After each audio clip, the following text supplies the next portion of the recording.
No primeiro documentário, você vai ver a trajetória do líder da Revolução Russa de 1917, Vladimir Ilyich Ulyanov, o Lenin.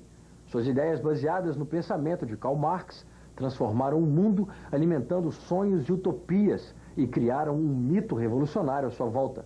Mas a imagem, até hoje cultuada e irretocável de Lenin, começa a ser questionada com a abertura de arquivos secretos da ex-União Soviética.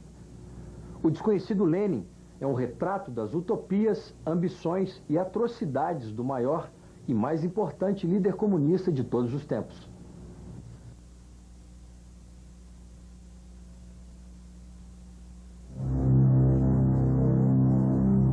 De agosto de 1918. Telegrama para os líderes do Partido Bolchevista na região de Penza. Camaradas, a revolta dos camponeses em suas 5 áreas deve ser reprimida. Não tenham piedade.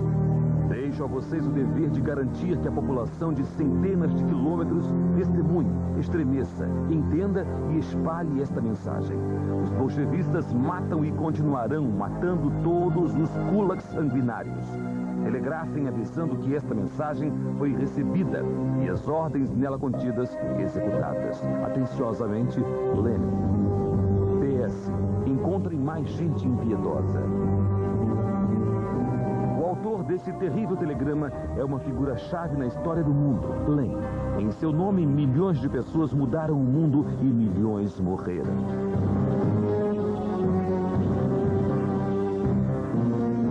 O acesso aos arquivos e testemunhos de sobreviventes que concordaram em conversar conosco nos permitiram formar um retrato do pai da Revolução Russa.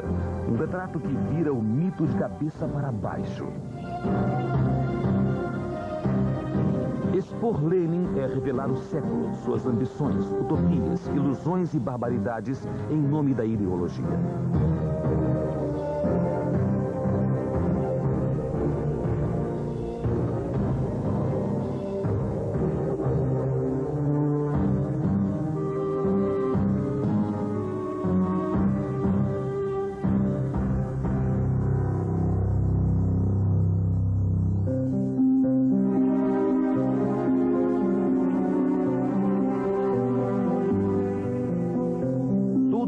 Em Simbirsk, uma pequena cidade provinciana no centro da Rússia, às margens do Volga e a 700 quilômetros de Moscou. Esta era a terra natal de Vladimir Ilyich Ulyanov, o futuro Lenin, nascido em 20 de abril de 1870. Eles eram uma família unida e bem de vida, com 6 filhos. Muito longe da imagem de proletariado encontrada nas biografias oficiais. Lenin tinha ancestrais russos, mas o que fora escondido até agora é o fato de que ele também tinha sangue mongol, alemão, judeu e sueco.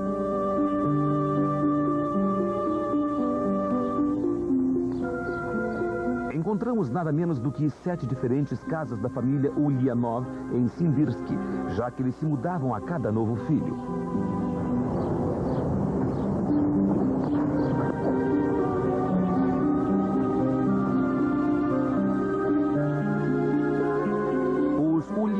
Passavam o verão em sua casa de campo, em Kokoshkino, uma região reservada para casas de férias de dignitários da província. Eles passavam o tempo caminhando ou lendo juntos. O pai, Ilya Nikolaevich, era um importante funcionário público, finalmente nomeado para o serviço que parecia ter uma boa situação. Это был довольно высокий ранг, то есть это директор народных училищ, это высокая должность. Это должность, которая позволяла Илью Николаевичу общаться с самыми высшими кругами симбирского общества.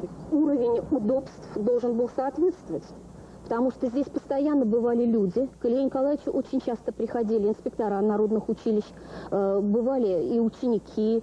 По воспоминаниям мы знаем, что здесь бывали и разного рода священники, приходившие к Илье Николаевичу, поскольку ведь в то время вот круг общения его был очень широк, сообразно его должности, его обязанностям и инспекторским, и директорским. И ему приходилось общаться с очень разнообразным кругом людей.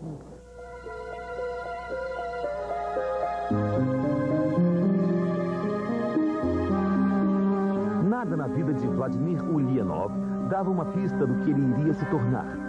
Ele era um estudante bem educado e brilhante. Sua família era bastante respeitada e, apesar de documentos oficiais relatarem a existência de uma atividade revolucionária em Simbirsk, ela não existia. Olga Ulyanova é sobrinha de Lenin. Ela é filha de Dmitry, seu irmão mais novo, e é a única parente viva de Lenin. А здесь это фотография 1922 года. Это год моего рождения. Вот здесь моя мама, Александра Федоровна. Я у нее на руках в одеяле. Владимир здесь и Виктор Ульянов. Дети воспитывались на книгах, на научных, на политических книгах воспитывались. Но сам Илья Николаевич, он же не проповедовал там политику и какое-то неповиновение, понимаете ли? Quando Vladimir tinha 16 anos, seu pai morreu. No ano seguinte, 1887, um raio caiu em sua vida. Seu irmão mais velho, Alexander, foi preso em São Petersburgo por planejar uma tentativa de assassinato contra o czar. Alexander foi condenado à morte no dia 8 de maio de 1887. Foi enforcado juntamente com 5 conspiradores na sinistra fortaleza de Schlessalburg, às margens do rio Neva, perto de São Petersburgo.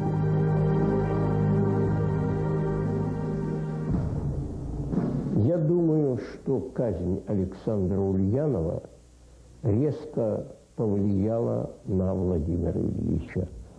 На мой взгляд, Валентинов прав, когда говорит, не было бы дела Alexandra Ulyanova, mir не uznal бы Ленина. Ultrajado pela morte do irmão, Vladimir se tornou um revolucionário. Ele foi preso, encarcerado e exilado por 2 anos em Shoshenskoye, na Sibéria.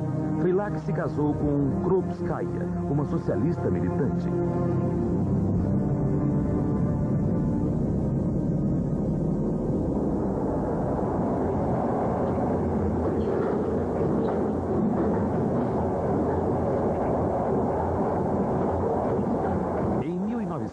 Vladimir Ulyanov deixou sua terra natal, de onde ficaria afastado pelos próximos 17 anos.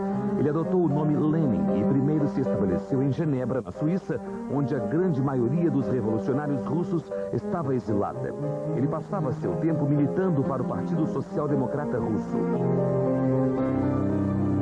Foi nessa época que ele formulou sua doutrina, rejeição à democracia e ditadura do proletariado, com seu partido como vanguarda da revolução.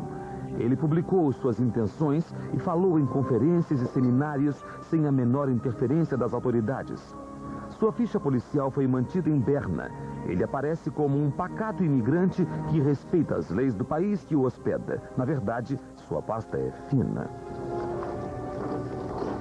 Sur Lénine même, non, il n'y en a pas beaucoup, parce que, bon, au fond, à l'époque, il n'est quand même pas hyper connu, et c'est une chose qui nous a toujours frappé, c'est que le ministère public fédéral n'a pas surveillé de façon très intense les bolcheviks en Suisse.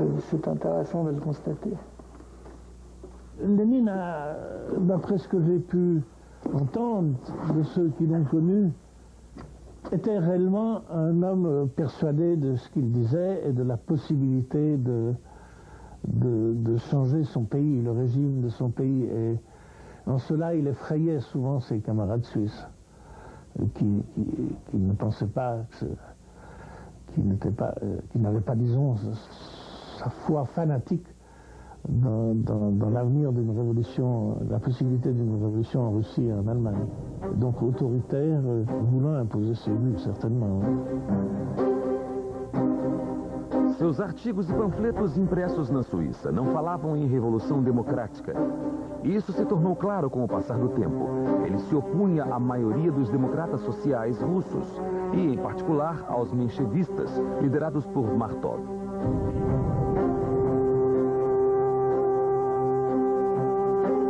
A sobrinha de Martov, Tamara Popova, se lembra. Марков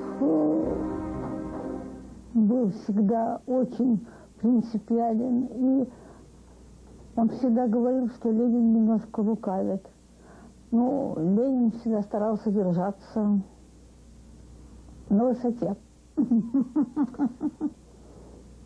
Он предлагал, чтобы партия была демократ. Он же был настоящий социал-демократ. Демократ по-настоящему. То есть он считал, что люди должны иметь свое мнение, каждый. И каждый имеет право выступить и сказать свое мнение. А Ленин считал, что если ЦК решит, то все. Все обязаны подчиняться.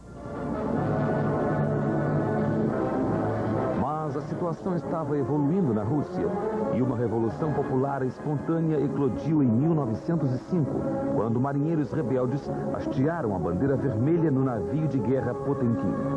O nobre e exilado Lenin era cético quanto à revolução à medida que ela se aproximava e esperou até o outono para voltar ao seu país. Em janeiro de 1906, o czar finalmente sufocou a revolução com uma repressão sangrenta. A violência da reação e a dor da derrota foram tão fortes que até as mais firmes crenças dos revolucionários ficaram abaladas. Esse foi o impulso para a atacada de gênio de Lenin. A revolução não podia ser feita pelo povo, era um trabalho para profissionais. Ele voltou imediatamente para a Europa para abrir uma escola de revolucionários em Longjumeau, nos subúrbios de Paris, na França. Suas premissas não tinham mudado.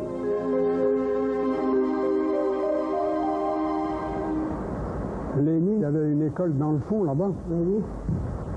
C'était un atelier de serrurerie, et c'est encore un atelier de serrurerie. Ça, c'est tout à fait drôle. Et ils avaient prévu, en cas de répression de la police, une issue au fond, là-bas, de l'atelier. Deux issues. Dans tous ces logements, c'était comme ça. Et c'est bien aussi. Ah bah oui, attention, il y a une marche encore là. Auguste Gillot costumava brincar neste quintal naqueles anos. Ele conhecia o dono do local que alugava a casa para Lenin. Pour faire venir, à l'époque, de Russie, des hommes de la ville ou de la campagne, loin même, loin de Moscou ou de Leningrad, à l'époque c'était Saint-Pétersbourg d'ailleurs, les faire venir ici, c'est toute une histoire. Hein. Quand on suit les militants qui sont venus à l'école ici, plusieurs sont devenus des membres du premier gouvernement de Lénine. Hein. En 17, c'est quand même formidable. Hein. Ils ont été formés ici. O atual proprietário do local é bisneto do locador de Lenin. Seu nome é Léon Duchamp. C'est ce qu'il m'a dit, mon père m'a pas dit que c'était les grandes personnes, c'est bon. Il m'a dit qu'il faisait l'école ici. Mais hop, il repartait aussi sec, et puis... Mais je voyais en coup de mon grand-père, c'est juste mon jour, mon soir, terminé. C'est là qu'il faisait l'école. Alors l'école de quoi? J'en sais rien. Peut-être la révolution, je sais pas. Mas grand-père n'est pas rentré dans les détails.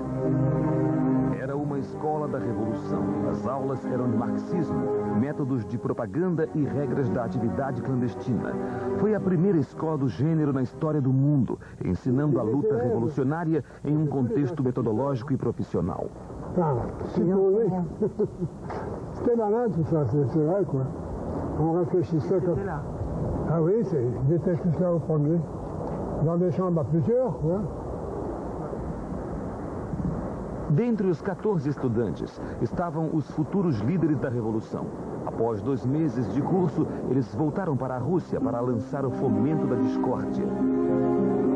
Lenin os seguiu, mas como era exilado, foi obrigado a se estabelecer na Cracóvia, na Polônia austríaca, perto da fronteira russa. Este foi um importante ponto de virada na vida política e privada de Lenin. Na verdade, ele se apaixonou. Na Polônia, ele alugou uma casa nas Tatras e fez longas caminhadas pelas montanhas com sua mulher Krupskaya e Inês Armand, uma militante bolchevista. A amizade que ele tinha pela jovem gradualmente se tornou amor. O caso de Lenin com Inês Armand permaneceu secreto por mais de 80 anos. Filmamos 2 documentos dos arquivos do partido que provam sua ligação. Primeiro, uma carta escrita em Paris. É difícil para mim suportar a dor da nossa separação, meu querido. Eu ainda não tinha me apaixonado em Paris. Se eu apenas pudesse vê-lo, apenas vê-lo, nem preciso beijá-lo.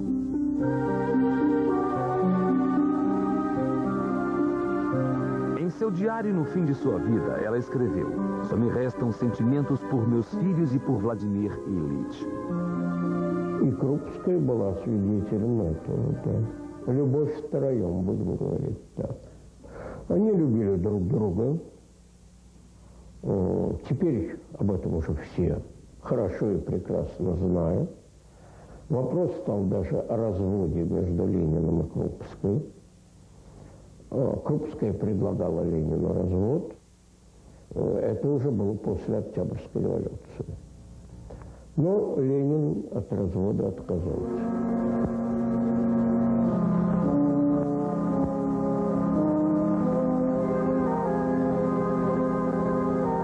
Em agosto de 1914, a Europa explodia com o início da Primeira Guerra Mundial. No dia 7 de agosto, Lenin foi preso na Polônia, acusado de espionagem para os russos. Depois do intervalo, você vai ver a eclosão da Revolução Russa, a renúncia do czar e a chegada do líder menchevista Kerensky ao governo. Você vai ver também a volta de Lenin à Rússia, onde foi recebido como herói por milhares de trabalhadores e soldados. Era o começo da Guerra Civil que levaria Lenin ao poder e mudaria a história desse século. Não perca, nós voltamos em instantes.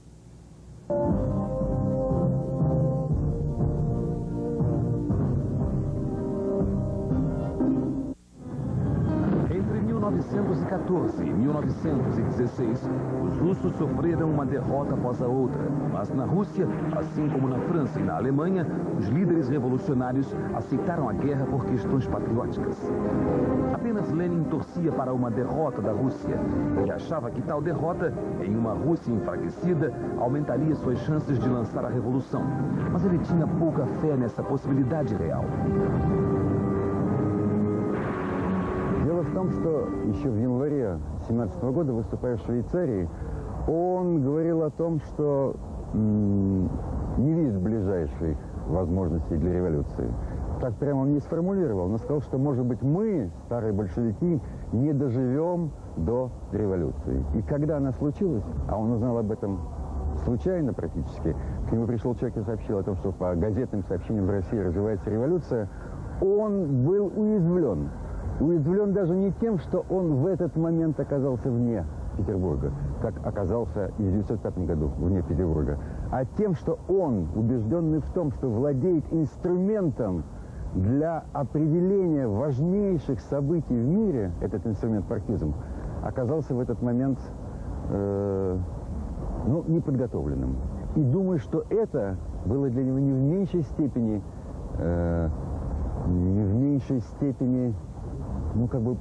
позором, чем другие какие-то ситуации, которые случались в его жизни.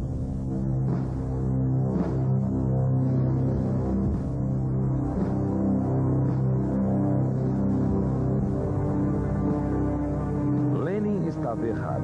Na Rússia, a privação e a miséria eram tantas que no dia 28 de fevereiro de 1917, o que ele considerava impossível aconteceu. Eclodiu a revolução. O povo se insurgiu em Petrogrado. O czar abdicou. Foi estabelecido um governo provisório. Mais uma vez, Lenin não tinha nada a ver com os acontecimentos, mas a maré da história estava para mudar.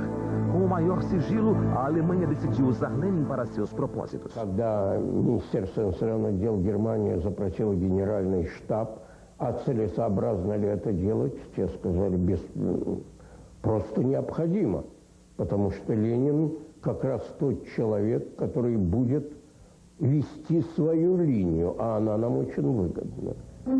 Para os alemães, se a Rússia estivesse fraca, o inimigo estaria fraco. Para Lenin, se a Rússia estivesse fraca, ele poderia tomar o poder. Seus interesses eram mútuos. Tendo isso em mente e a pedido de Lenin, os alemães providenciaram para que ele e outros chefes bolchevistas voltassem à Rússia, de trem. Só havia um problema. Como o trem atravessaria a Alemanha sem tornar a aliança óbvia para todos? Lenin teve a ideia. Era simples fingir que as portas do vagão estavam lacradas. Die Sache ist lange umstritten gewesen. Ist er plombiert gewesen oder nicht? Sondern er ist lediglich geschlossen gewesen, die Türen waren verschlossen, damit die Reisenden nicht sich frei da in Deutschland außerhalb des Wagens aufhalten konnten.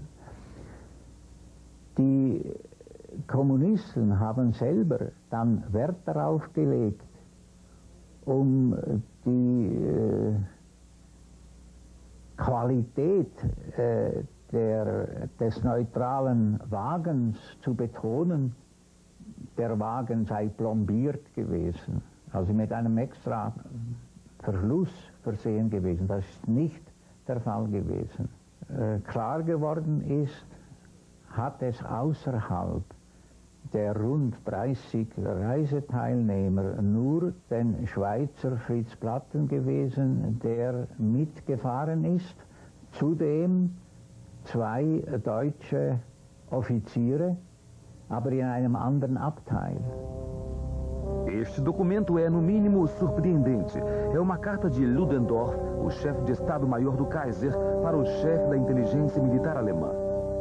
Ludendorff o parabenizava pelo calibre de seu trabalho com Lenin, enfatizando que a principal realização da operação fora a volta de Lenin à Rússia. Ao chegar a Petrogrado, Lenin não podia acreditar em seus olhos. Milhares de trabalhadores e soldados o esperavam. Ele imediatamente previu a Revolução Socialista Mundial, na qual ele não acreditava poucas semanas antes.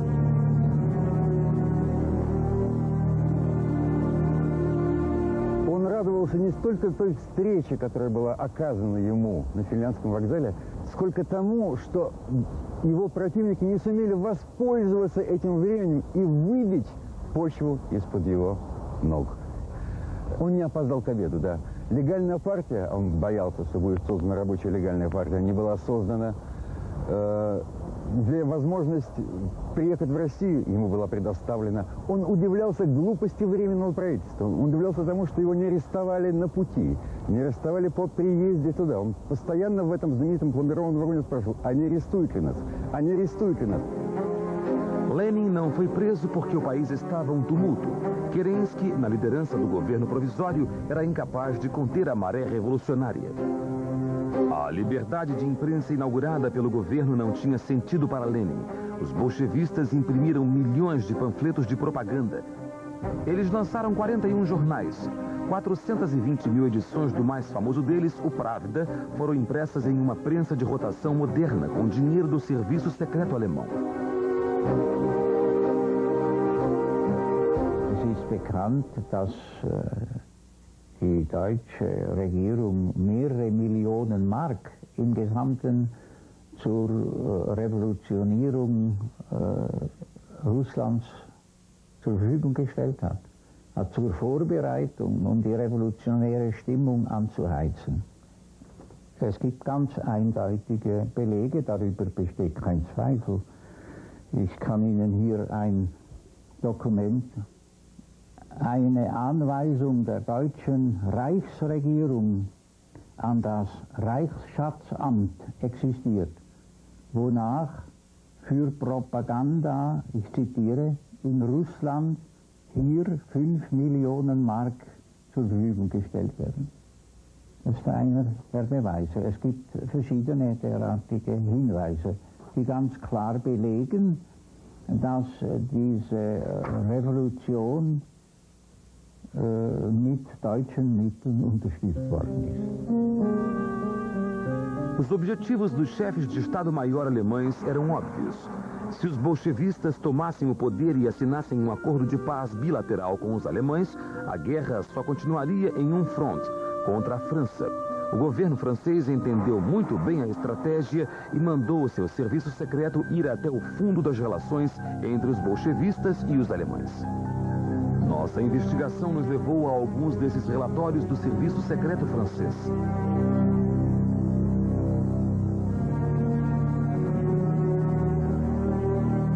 Nesta nota lemos: entre março e julho de 1917, observamos a entrada na Rússia de aproximadamente 37 milhões de rublos vindos de bancos suecos, noruegueses, dinamarqueses e finlandeses. Ela relaciona banco por banco. Sob disfarce de atividades comerciais legítimas, o serviço secreto alemão fornecia fundos a contas bancárias abertas por bolchevistas em países neutros. Estes documentos foram endereçados a Albert Thomas, ministro do exército francês, que, por sua vez, o passou a Kerensky, chefe do governo russo. Kerensky imediatamente ordenou a prisão de Lenin por espionagem. Lenin entrou então para a clandestinidade, usando uma peruca e um bigode e adotando o nome de Ivanov. Fugindo para a Finlândia, ele e Zinoviev se esconderam em uma cabana em Razliv, uma cidade a apenas 3 quilômetros da fronteira. Mais tarde, eles foram ajudados por um camponês bolchevista que os escondeu em seu estábulo. Это было лето было очень жарко, и душный сарай, они практически не выходили из него. А так, конечно, они сквозь щели выглядывали и боялись каждого шороха. Чем они рисковали, Ленин и Зиновьев, если бы их здесь нашли в этом сарае? Их бы расстреляли на месте. Почему? Военное время, а они шпионы. Em outubro de 1917, eclodiu uma insurreição em Petrogrado. Lenin, que voltara correndo da Finlândia, decidiu que era hora de arriscar tudo. Ele ordenou a tomada de assalto do famoso Palácio de Inverno, onde o governo provisório estava instalado.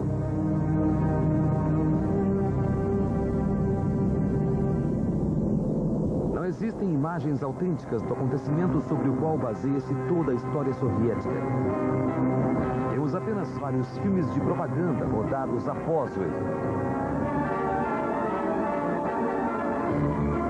O épico evento relatado por estes filmes não tem nada a ver com a realidade vivida por Mikhail Gurevich.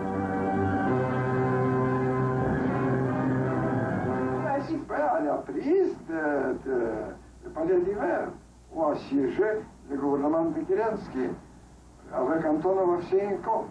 Je n'étais pas avec Antonov Ovsyannikov, mais j'étais dans la foule qui a attaqué. Le moment le plus intéressant pour moi, c'était le bataillon de femmes, le bataillon féminin qui devait protéger le gouvernement de Kerensky. Les premiers moments, quand les premiers soldats soviétiques ont sauté dans la cour, ils sont enfuis, ils ont disparu. C'est tout. On n'a rencontré aucune résistance. On n'a aucune résistance, on a monté dans la salle où siégeait le gouvernement de Kerensky, et Antonov Ovsyannikov a proposé de se rendre. O blefe de Lenin foi pago com dividendos. Os bolchevistas eram minoria nos campos e no movimento revolucionário, mas eles eram determinados e bem organizados. Graças a seus fiéis seguidores de Longjubo e dos dias de exílio, Lenin se impôs como líder do primeiro governo de trabalhadores e camponeses. Mas, na verdade, foram os revolucionários profissionais que triunfaram. Só havia um trabalhador no primeiro governo proletário da história, Shliapnikov. E, acima de tudo, o povo devia ser conquistado. As prometidas eleições arrasaram com o partido. Dos 703 membros eleitos, os bolchevistas só ganharam 168 cadeiras, mas Lenin não se deixou abalar. Em 18 de janeiro de 1918, o dia em que a Assembleia Pós-Revolucionária assumiria suas cadeiras, ele ordenou o cerco ao Palácio Tauride. A democracia russa durou 24 horas. Na verdade, a influência bolchevista só se estendeu a Petrogrado e Moscou, e mesmo lá, as provisões eram pequenas e cada vez mais difíceis de obter. Lenin estava sozinho, ele não tinha controle sobre o resto da Rússia. No front, o exército desmoronava. Os soldados que não desertaram se confraternizavam com os alemães. Para manter sua base de poder, Lenin decidiu se render, ainda que a maioria de seus líderes de partido discordasse dele. Em Brest-Litovsk, as tratativas conduzidas por Trotsky avançaram rapidamente, graças às ordens de Lenin. Assine qualquer coisa a qualquer preço. O tratado foi assinado, com os russos aceitando cada uma das requisições dos alemães. A Rússia perdeu, então, 1/3 de sua população, 1/3 de sua área agrícola e 3/4 de seus recursos de minérios de ferro e carvão. Lenin estava satisfeito, mas tivera que pagar um duro preço pela liberdade da qual precisava para dar o próximo passo. Combater os que resistiram à revolução, o que significava uma guerra civil. Foi a mais sangrenta guerra civil da história.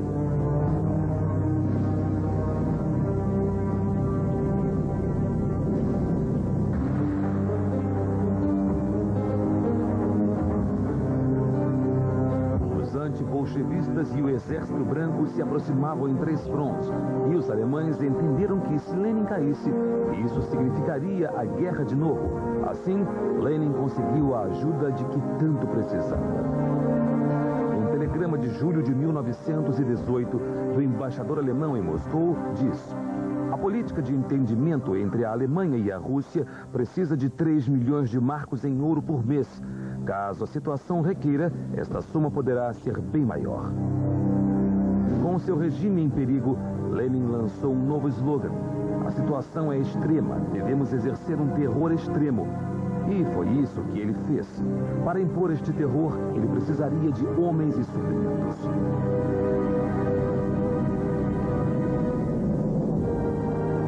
Começou reunindo milhares de camponeses em seu novo exército vermelho, enquanto batalhões especiais varriam o país confiscando animais e colheitas, em especial de trigo e milho.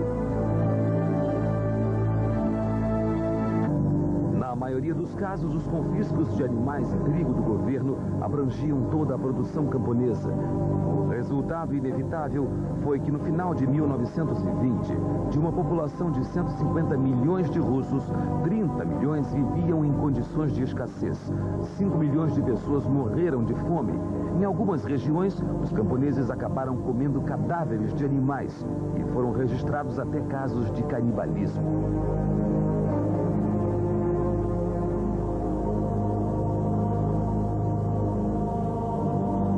Deixando os camponeses russos morrerem de fome, Lenin atingia um duplo objetivo. Ele reprimia regiões inteiras onde encontrava opositores e colocava o único obstáculo real ao poder supremo aos seus pés, a Igreja Ortodoxa. Daqui a pouco, Lenin declara guerra à Igreja Ortodoxa Russa e confisca todos os seus bens. Nas cidades, as greves são duramente reprimidas pelo governo bolchevista. A formação da Internacional Comunista alimenta ainda mais o sonho de Lenin de uma revolução mundial. Já, depois...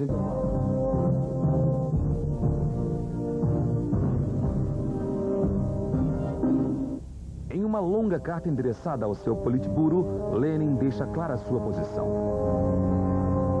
O desespero causado pela fome mudará a atitude pública. Esta é a única maneira.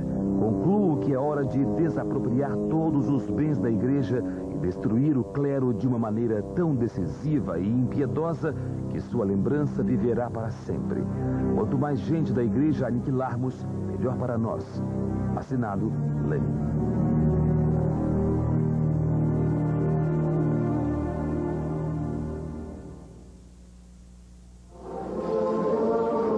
As ordens de Lenin foram cumpridas literalmente.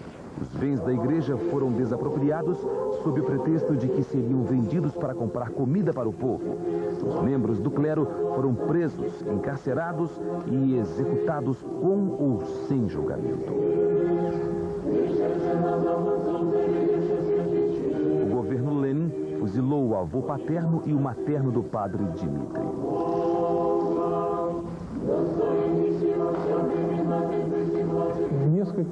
Я думаю, несколько тысяч священников. Священников, диаконов? Да. Монахов? Да. В том числе я видел женщины. Конечно.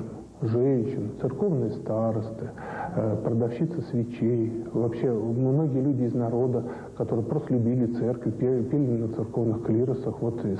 И вот изъятие церковных ценностей происходило таким образом, чтобы спровоцировать у населения протест. Наградные законы были, потому что у них практически всегда с собой был определенный мандат. Они приходили и начинали эти акции. Народ на это реагировал всегда, били в колокол, и собирался народ защищать. Происходила стычка, после которого приезжали уже вооруженный отряд который самых активных расстреливал. Valery Bronstein é sobrinho de Trotsky. Ele mora em Moscou e passou muitos anos tentando identificar as vítimas, muitas vezes anônimas, de Lenin. Ele reuniu arquivos de vários cemitérios de Moscou, em especial do de Donskoy, onde encontram-se numerosos túmulos comunitários. Esses arquivos são disponíveis para famílias que esperam encontrar seus ancestrais que desapareceram, aparentemente sem deixar vestígios. Цветков Александр, беспартийный, русский, расстрелян, прошу извинения. Матвей Георгиевич, 1898 года рождения, сын царского полковника, расстрелян в 23 году. Вот здесь захоронены прахи множества людей, достаточно известных и неизвестных, всех вместе. Тут, конечно, преимущественно дворяне, бывшие офицеры, которых судили за все, что угодно, даже до шпионажа. Доходило в то время. Здесь там захоронены и рабочие, расстрелянные рабочие, учащие, студенты e священники. Sim, trabalhadores, os queridinhos da Revolução. Este episódio foi cuidadosamente afastado dos registros históricos pelas autoridades soviéticas. O que não está nos registros históricos é que os salários escandalosos e a ditadura de mãos de ferro do Partido Comunista abriram os olhos dos trabalhadores e eles usaram a única arma de que dispunham para manifestar sua oposição ao regime, o poder de greve. Pragmático como sempre, Lenin não hesitou. Esquecendo a doutrina socialista que devia abraçar, ele usou seu exército para acabar com as greves e os direitos sindicais, rotulando todos os grevistas de desertores. No Pravda de 12 de fevereiro de 1920, ele escreveu: o melhor lugar para os grevistas, esses vermes, esses mosquitos da febre amarela, é o campo de concentração. E mais uma vez, Lenin se atém às suas palavras. Batidas matinais maciças e prisões de grevistas e inimigos da Revolução em potencial têm lugar por todo o país. Muitos eram fuzilados sem interrogatório, outros iam aumentar a população carcerária, que logo chegaria à saturação. E assim, Lenin inventou a gélida solução para remover centenas de milhares de homens, mulheres e crianças, o campo de concentração.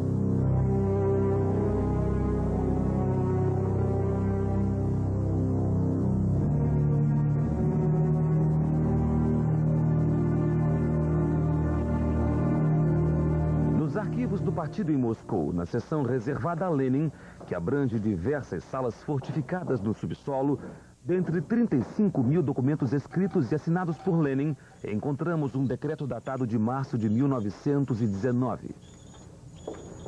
O presente decreto legaliza os campos de concentração e autoriza os campos de trabalhos forçados, um por região.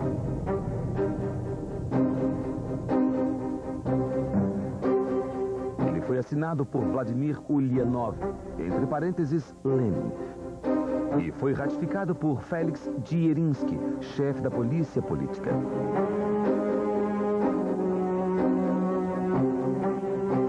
Os primeiros campos ficavam localizados em monastérios desapropriados.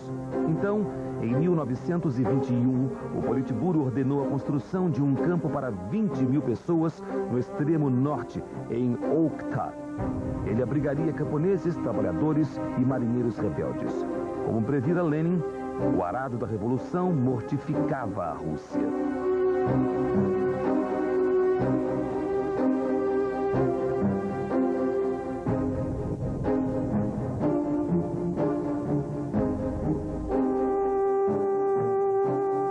Lenin só tinha mais um objetivo que ele perseguia desde os primeiros anos de exílio, a Revolução Mundial. Estes homens de diversas origens, se divertindo nos degraus do Kremlin, formaram a Internacional Comunista em julho de 1919.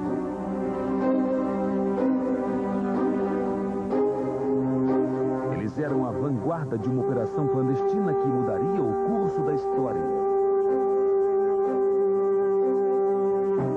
Lenin estabeleceu um objetivo final para esses homens. Todos revolucionários profissionais. Esta é a gravação oficial.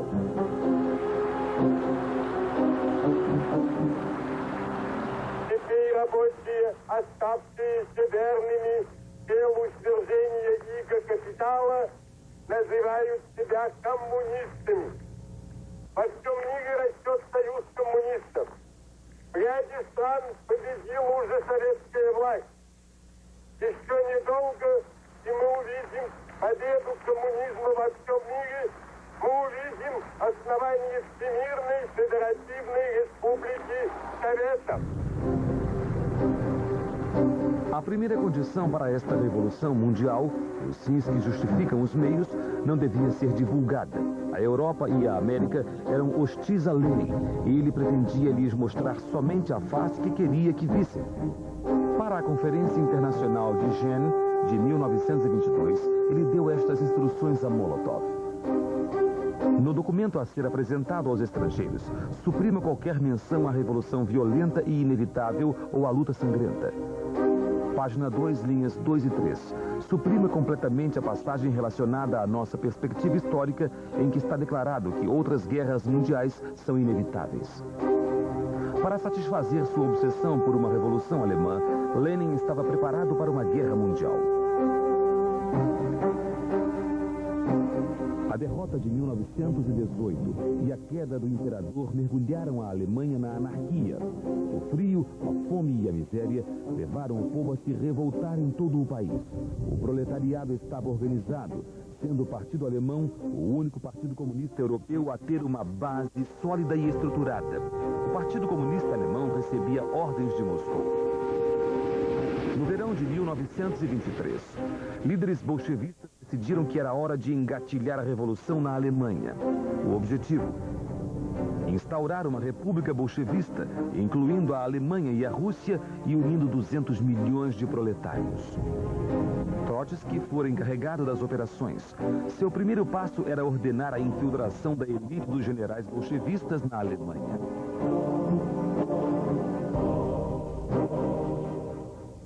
А теперь хорошо известно, что нелегально в это время в Германии находилась и Стасова, и Тухачевский, и Путина для того, чтобы помочь немецким товарищам по борьбе о одержании пролетарской революции в Германии. Поднять восстание внутри страны. Да, то есть поддержать и помочь Гамбургскому восстанию.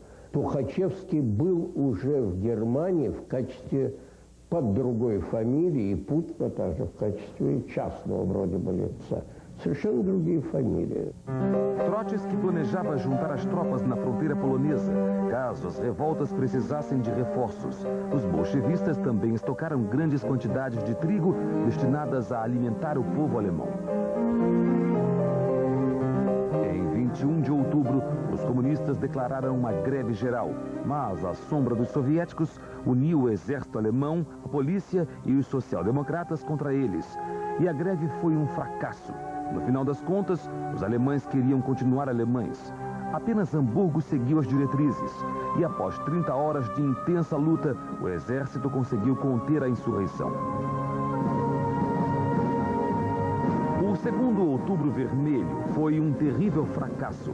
E à medida que ele ruía também o sonho de Lenin de se tornar um conquistador, cavalgando pela Europa com a bandeira vermelha içada em sua mão.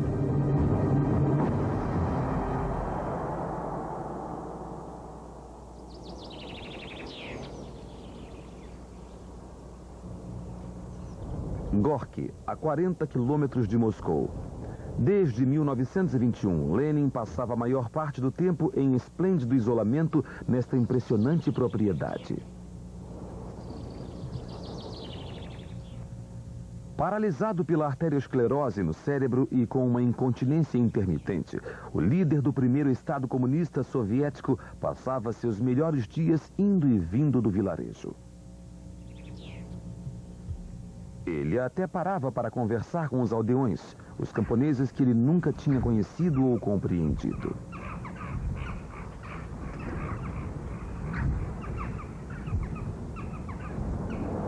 Com Um dia, quando Cláudia Shulgina tinha 11 anos, Lenin visitou os pais dela.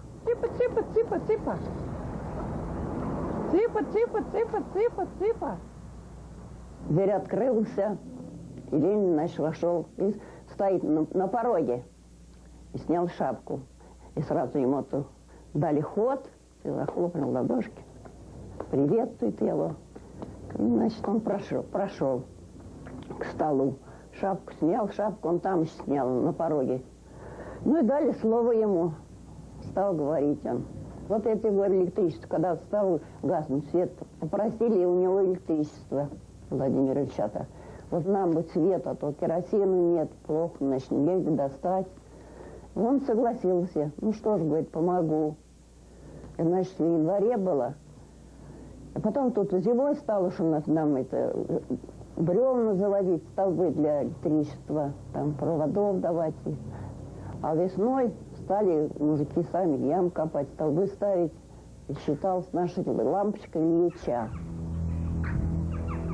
A Rússia ignorava o real estado de saúde de seu líder. Stalin escrupulosamente proibiu todas as visitas e isolou Lenin do resto do mundo. Só membros da família podiam vê-lo.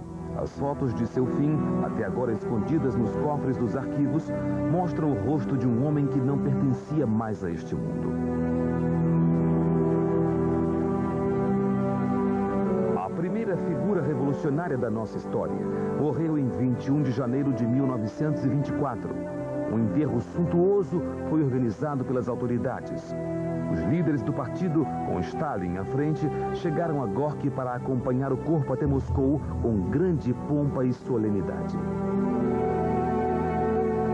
Era o começo do mais difundido exemplo de adoração em massa que o mundo já conheceu. Lenin se tornava uma figura cultuada naquele momento, quando centenas de milhares de pessoas acompanhavam seus restos mortais no doloroso frio.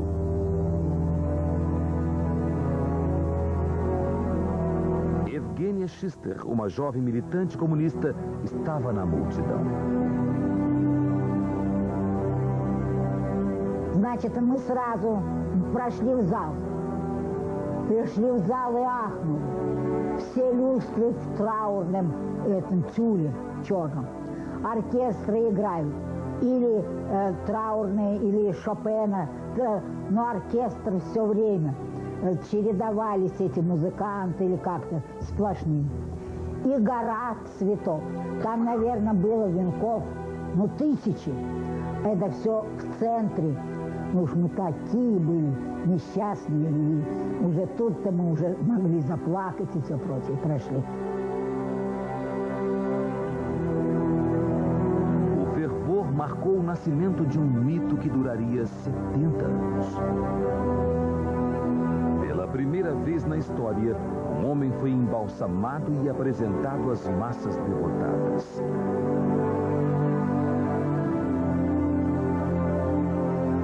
Ao mesmo tempo, o Politburo escrupulosamente enterrava 6.000 manuscritos, cartas e telegramas nos mais profundos e isolados arquivos. Nada mais comprometia a imagem sagrada do humano, tolerante e querido Lenin, que havia falecido.